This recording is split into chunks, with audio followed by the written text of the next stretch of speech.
Bonjour et bienvenue dans cette formation relative au module de gestion extrascolaire et des activités de Créos. Cette quatrième vidéo sera consacrée à la gestion de la cantine scolaire. Pour optimiser au mieux ce temps de formation, nous vous conseillons de visionner cette vidéo en équipe, afin de favoriser les échanges et, le cas échéant, de pouvoir prendre les décisions propres à vos établissements. Assurez-vous d'avoir un ordinateur à portée de main, autre que celui utilisé pour visionner cette vidéo, et une connexion Internet. Vous pourrez ainsi vous connecter à Créos et manipuler la plateforme au fur et à mesure de l'avancement de cette formation. N'hésitez pas à mettre la vidéo en pause, si vous voulez prendre du temps pour découvrir certains points plus en profondeur et à votre rythme. Nous avons tenté d'être le plus explicite possible, cependant, il est probable que certaines questions persistent en fin de vidéo. Prenez note de ces questions. Lorsque vous aurez terminé de visionner l'ensemble des vidéos de cette formation, faites-nous parvenir la liste de vos questions à l'adresse creos.extrascolaire@cecp.be. Nous prendrons le temps d'y répondre lors de la première réunion de formation en présentiel. Cela étant dit, nous pouvons commencer. Le module extrascolaire de Créos permet de gérer la cantine scolaire de vos écoles. Commencez par configurer vos différents produits. Pour cela, connectez-vous comme gestionnaire extrascolaire ou gestionnaire repas et rendez-vous dans le menu Extrascolaire, cantine, produits. Cliquez sur Créer un nouveau produit. Donnez un nom à votre produit. Celui-ci doit être particulièrement explicite pour les parents. Vous pouvez associer un numéro d'ordre à votre produit si vous le désirez. Renseignez le prix de votre produit. Indiquez l'heure maximale à laquelle les parents peuvent commander ce produit durant le dernier jour où la commande est autorisée. Ce délai entre le dernier jour de commande et le jour du repas sera configuré plus tard dans les paramètres de l'implantation. Sélectionnez la catégorie alimentaire adéquate ainsi que le compte comptable que vous voulez associer à ce produit. Pour l'encodage de vos différents comptes comptables ou comptes d'imputation, reportez-vous à la vidéo numéro 3 sur la comptabilité. Pour que le produit soit visible par les parents, vous devez activer les deux boutons « Produit actif » et « Disponible à la prise de commande ». La liste déroulante sous « Fournisseurs » vous présente la liste des fournisseurs que vous aurez encodés au préalable. Il en va de même pour l'ajout d'options ou de réductions. Nous parlerons de ces encodages juste après. Si votre produit porte une référence spécifique auprès du fournisseur, indiquez-la ici. Sélectionnez ensuite toutes les implantations où ce produit est disponible. Vous pouvez indiquer ici si votre produit respecte un régime alimentaire particulier. Attention, si vous sélectionnez l'un de ces régimes, cela signifie que votre produit respecte toujours ce régime. Donc, si vous sélectionnez végétarien pour votre produit potage, soyez certain qu'aucun de vos potages ne contiendra jamais de viande. Sélectionnez le ou les jours de la semaine où le produit est proposé, ainsi que les rôles autorisés à commenter ce produit. Soyez vigilant ici. Comme la bulle informative le signale, vous devez indiquer ici le public à qui s'adresse le produit. Donc, si ce produit s'adresse aux élèves, c'est bien élève que vous devez sélectionner et non responsable de l'élève. Même si ce sont les parents qui vont passer les commandes, ce sont les élèves qui consommeront le produit. Comme vous le voyez, vous pouvez également encoder des produits à destination des enseignants, par exemple. Enfin, si vous voulez que ce produit ne soit proposé qu'aux élèves de certaines classes, vous pouvez le spécifier ici. Si vous ne spécifiez rien, ce produit sera disponible pour tous les élèves. Cliquez enfin sur « Enregistrer » pour sauvegarder votre produit. Vous pouvez visualiser la liste complète de vos produits alimentaires en sélectionnant la catégorie de produits alimentaires et en cliquant sur « Filtrer ». En cliquant sur le point de menu « Cantine fournisseur », vous arrivez à la page de gestion des fournisseurs. Pour encoder un nouveau fournisseur, cliquez sur « Créer un nouveau fournisseur ». Différentes informations vous sont demandées, le nom du fournisseur, là ou les implantations travaillant avec ce fournisseur, son numéro de TVA, son numéro de téléphone et son adresse. Pour que ce fournisseur apparaisse dans la liste déroulante des fournisseurs lors de la création d'un produit, il est nécessaire que vous activiez le bouton « Fournisseur actif ». Cliquez enfin sur « Enregistrer » pour sauvegarder ce fournisseur.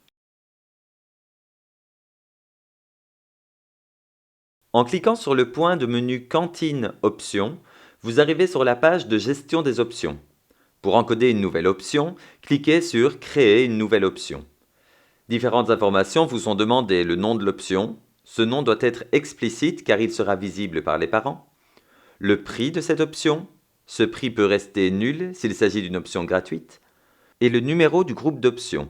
Cela vous permet de regrouper des options. Par exemple, pour un sandwich, vous pouvez regrouper d'une part les options pain blanc, pain gris et pain au levain, et d'autre part les options mayonnaise, tartare et ketchup. Spécifiez en dessous si le parent est obligé ou non de sélectionner au moins une des options du groupe. Si je prends l'exemple précédent, je demanderai que le parent soit obligé de sélectionner un type de pain, mais je n'imposerai pas de sélectionner une sauce. Pour que cette option apparaisse dans la liste déroulante des options lors de la création d'un produit, il est nécessaire que vous activiez le bouton « Options disponibles à la commande ». Cliquez enfin sur « Sauver » pour sauvegarder cette option. En cliquant sur le point du menu « Cantine Réduction », vous arrivez sur la page de gestion des réductions. Pour encoder une nouvelle réduction, cliquez sur « Créer une nouvelle réduction ». Il s'agit en réalité de créer des groupes d'élèves bénéficiant d'une même réduction. Par exemple, si vous décidez d'octroyer une réduction aux élèves vivant au sein d'une famille monoparentale, créez une réduction intitulée « Famille monoparentale ». Sélectionnez la ou les implantations concernées, ainsi que tous les élèves visés par cette réduction.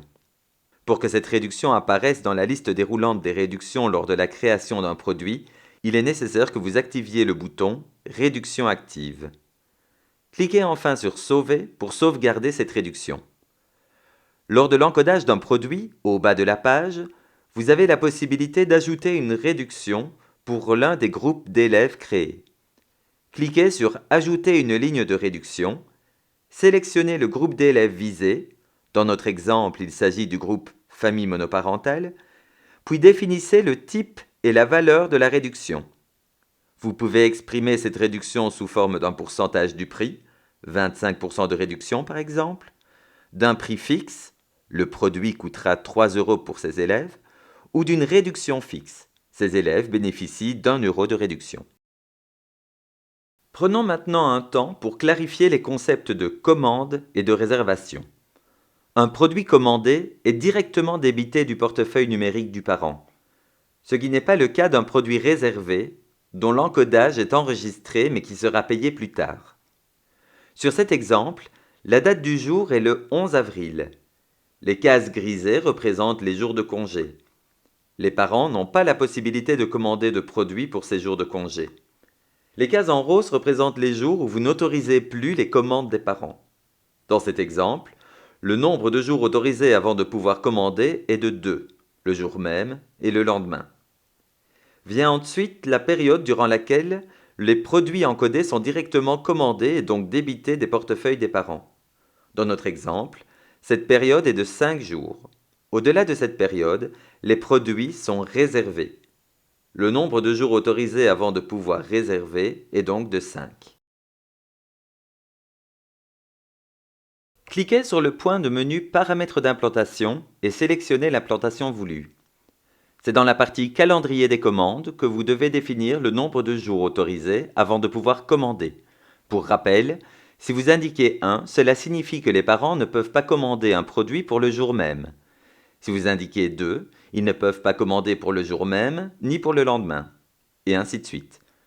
Juste en dessous, vous définissez le nombre de jours autorisés avant de pouvoir réserver. Comme expliqué précédemment, cela signifie que vous définissez le nombre de jours durant lesquels les produits sont directement commandés et donc débités des portefeuilles des parents. Vous avez ensuite la possibilité de bloquer les commandes de certains jours du mois, voire du mois entier, à partir d'une date définie. Cela est particulièrement utile lorsque vous voulez clôturer les commandes du mois de février au 15 janvier par exemple.